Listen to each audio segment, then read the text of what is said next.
welcome back to another episode of Bike Talk with Bike Lane. This is Bike Checks with Ed. I'm Ed, and this is the all-new Giant Cypress 2022. It's a really cool bike. So I don't know if you guys know about it at this point, but I got really excited over new bikes. I'm actually building myself a new bike. Don't forget to check out my other new video for my custom bike build of my NS Dirt Jumper. But anyways, back to the Cypress. So if you go on Giant's website, the Cypress is under City and Hybrid.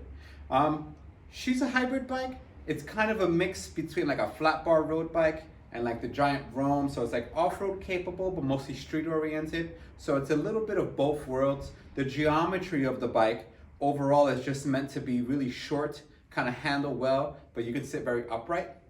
So like it really maneuvers well, but it's again centered around comfort with a wide seat and a high handlebar. But we'll get to that. The frame is full aluminum frame. The fork is high tensile steel. So it's a rigid bike, no suspension at all. So it's just meant to be very fast. The frame on here, they give you a lot of extra mounts this year, which is really cool. So you have your water bottle cage mount here, water bottle cage mount. This is the down tube, seat tube. You also have a mount on the top tube. Now you can mount your cell phone up here, a cell phone holder, or an extra water bottle cage, or even a bag. And on the fork, you also have two mounts on each side for bags or racks. So actually that's really cool. That's a huge upgrade. So jumping up to the cockpit, up here we have a aluminum 26-inch wide, 25-4 clamp handlebar. And on this handlebar, we have some Giant comfort grips, the ergonomic grips. So they have a full palm insert, so when you're riding, you can really spread out the weight in your hand and you won't get as fatigued as you're riding. So those grips are really comfortable if you're doing a lot of just long distance cruising. If you're doing any jumping or any aggressive riding, they don't really help because you need to be able to roll your wrist kind of back and forth. But if you're just doing some steady riding, these are great. The brake levers on here are also centered around comfort. It's a 3-finger lever, which you can use as 2-finger, or even one as one is not really too comfortable, but you can always space them out and give it the pro gap. But it also has a kind of a rubber grip on the end of it. So it gives you more of a sticky feel, and it's a little softer. You're not just squeezing on aluminum. So it's a really nice lever. They're Tektro cable levers. You also have a 8-speed thumb shifter up here, and it's a micro shifter, and it has an indicator window, which is really cool. The stem now is a quill stem on here. A quill stem is the one that retracts into the fork. So now you can adjust your stem with just an Allen key. You can slide it up or down. So on here you can actually raise your stem up if you feel like you want to sit a little more upright, or if you want to get a little more aggressive, you can just loosen it up and push it all the way down. You can be in an aggressive position, especially with a flat bar. This bar has almost no rise to it. The stem does have a 40-degree upsweep, so if you did want to get super aggressive, you can get something that has some downsweep to it. But overall, it's a really short stem as well. That's going to give you an aggressive feel. So jumping down here to the fork, as I mentioned, is a high tensile steel fork. Oh, I totally skipped over one of the coolest features also. This color, it is a really nice color. It is like it's a dark green and it has some sparkles in it. So it's really like a shimmery, glossy green, but it's dark. I'm a really big fan. I would totally paint my bike this color. But anyways, the fork, high tensile steel, has rack mounts on each side. It's a disc brake quick release fork. So it's a 3/8 axle, and it does have rack mounts on the bottom here as well, your traditional ones. As I mentioned, it's a disc brake fork. So on here we have a Tektro Novella disc brake. It's a mechanical disc brake, so it's a cable actuated disc brake with a 160 millimeter rotor. Tektro Novella is actually really great brakes. I'm a big fan. The bike itself is rolling on 700 by 45C tires. So these are innovative tires. There's, as I mentioned, a 700 by 45, but they're a street, but kind of like a grippy street tire. So it does have really small knobs in there. And then on the side, it has some big knobs. So when you're taking turns, it gives you traction. These are definitely oriented more towards street riding, not towards off-roading.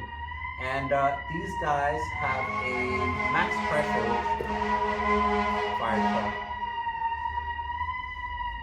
these guys have a max pressure of 60 PSI on here.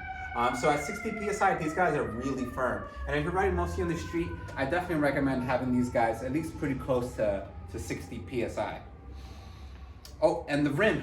The rim itself is a 28 millimeter wide rim.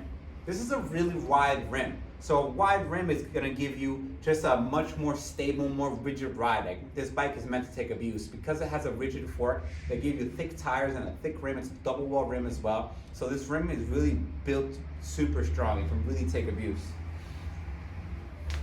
Jump into the back, we have the same innovative 700 by 45C tire, 60 PSI max, same Trectro Novella mechanical disc brake, same 160 millimeter rotor.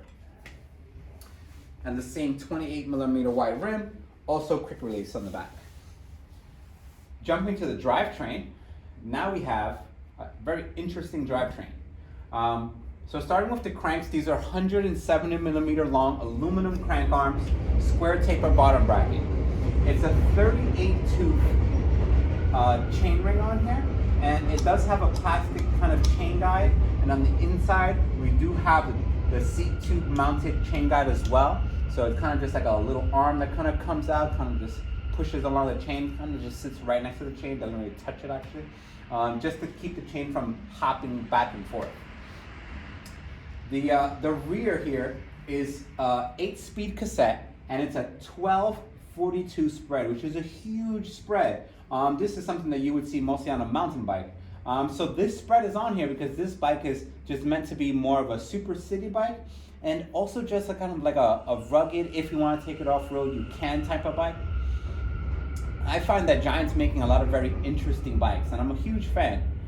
And this spread on the back just gives you so many options. It's something similar to what I have on my bike. I actually have a 1236, so that gives me plenty of space. But a 1242, if you're doing some climbing, some really big hills, and you really want to get it, you can get it on here.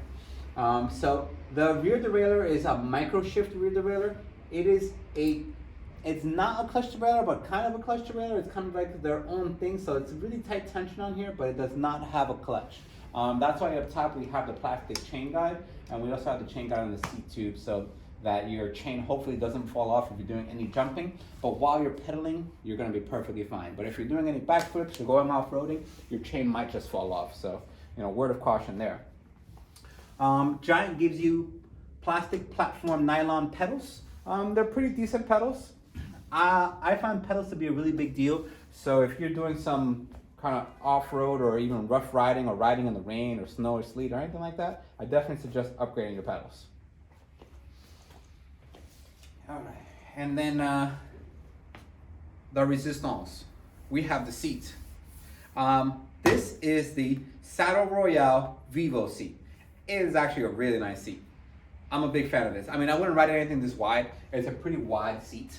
But for city riding, if you're just doing some casual riding around, or if you're gonna be putting lots of hours on this seat will definitely spread your weight out, and it will help you just not get as fatigued, and won't hurt your sit bones.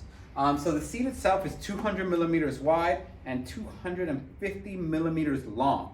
So it's not a super long seat, but it's really wide. So it's really comfortable. It's a foam seat. So it feels like memory foam. I should have looked it up a little deeper. But overall, it is a very nice seat. You have a traditional 30.6 seat post.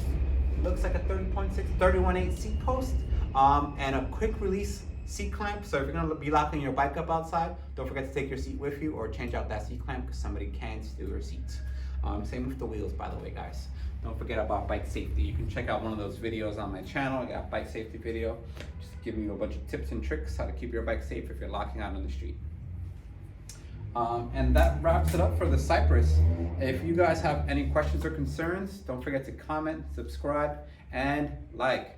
It keeps me motivated. I like seeing when people like my videos and you guys watch and I get new subscribers. I get all super excited. I'm like, wow, I can't wait to make more videos. I have a bunch of new videos coming in, have a bunch of new ideas coming up. So you guys let me know if you have any ideas. You can email me as well. You can call the shop.